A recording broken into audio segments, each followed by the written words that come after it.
Bonjour les amoureux du foot, hein. Bon, on revient 24 heures, plus de 24 heures après cette défaite douloureuse de l'équipe du Sénégal.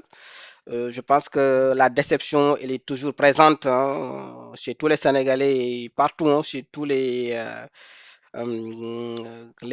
amoureux du foot. Parce que quand on regarde l'effectif du Sénégal, quand même, on avait encore des arguments à faire valoir dans cette compétition-là. Parce que si on avait gagné la Belgique, on allait jouer contre les États-Unis.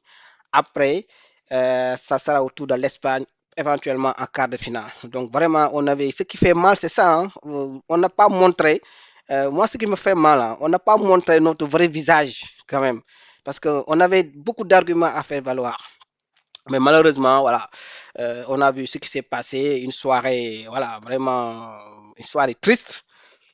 Tu mènes 2-0 à la 85e minute et tu te fais rattraper en 2-3 minutes. Voilà, mais il faut vraiment qu'on pose les crayons, qu'on prenne du recul et puis aussi qu'on arrête, voilà.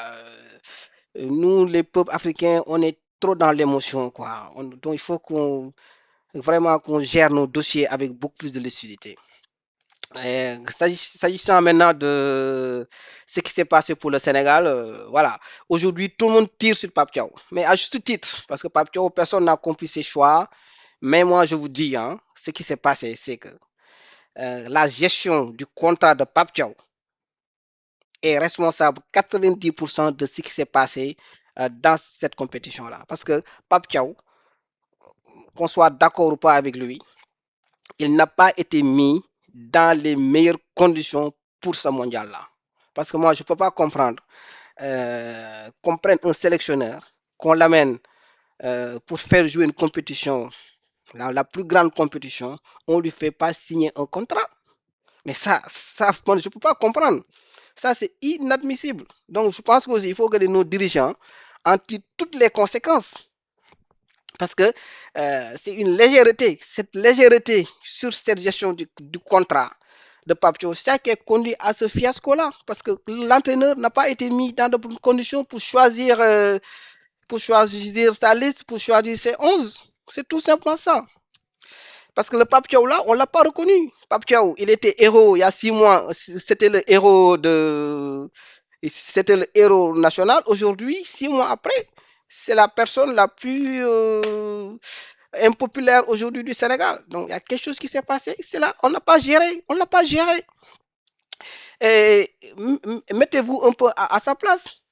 Vous là, quand vous travaillez, vous signez un contrat, à la fin du mois, on vous paye votre salaire. Mais si on ne paye pas de vos salaires, si vous n'avez pas de contrat, mais vous allez traîner les pieds, vous n'allez pas performer. Mais c'est aussi logique que ça. Pape Thiaw n'a pas préparé ce mondial. Pape Thiaw n'a pas préparé ce mondial. Moi, si j'étais à sa place, je dois jouer contre la France. Je n'ai pas de contrat de travail. Je ne sais même pas si après la mondiale, je serai retenu ou pas. Mais le jour du match, je vais reprendre les mêmes 11 qui m'ont fait gagner il y a 6 mois. Mais ce qu'il a fait, il n'a pas fait chose, il a remis les mêmes 11. C'est ces 11-là qu'il a travaillé. Il n'a pas travaillé du tout. Et malheureusement, quand il a mis ces mêmes 11, l'équipe a fait une bonne première mi-temps, match contre la France. Arrive maintenant le match contre la Norvège, et même, a priori, même son contrat a été signé quelques heures avant la Norvège. Ça veut dire qu'il y en a qui disent qu'on allait jouer la Norvège sans entraîneur. Donc vous voyez bien que Papio n'a pas préparé la Norvège. Il était encore sur son contrat. Donc qu'est-ce qui s'est passé? Il a remis les mêmes 11 parce qu'il connaît que c'est 11. Le reste, il ne les a pas du tout travaillés. Donc pour moi, voilà. Et puis c'est un effet boule de neige. Après, il y a l'effet boule de neige. Ouais, il a essayé de se rattraper sur le troisième match, le quatrième match, patati patata, cac, cac, cac. Voilà, que le crash était inévitable. Il était inévitable, voilà. Donc pour moi, la leçon voilà, la leçon de cette élimination, il faut vraiment que nos pouvoirs publics euh, remettent un peu de rigueur sur la gestion quand même voilà, sur la gestion des affaires publiques, parce qu'aujourd'hui, voilà, c'est un bond en arrière, hein.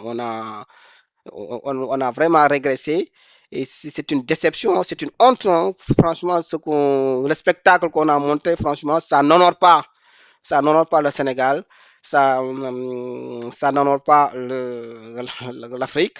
Et j'espère que voilà, ceux qui doivent prendre les décisions, prenons. Voilà, malheureusement, bon, on est au Sénégal, hein, il y aura beaucoup de masse là, patati patata, mais en tout cas, voilà, il faut vraiment, voilà, mettre beaucoup plus de rigueur dans la gestion quand même de certains dossiers. C'est ce qui pêche en Afrique, quoi. Pourquoi ça marche dans les autres pays? Pourquoi ça marche dans les autres équipes? Parce que là-bas, il n'y a pas de, voilà, c'est le rigueur, le travail, et puis il y a des choses, c'est des questions de principe.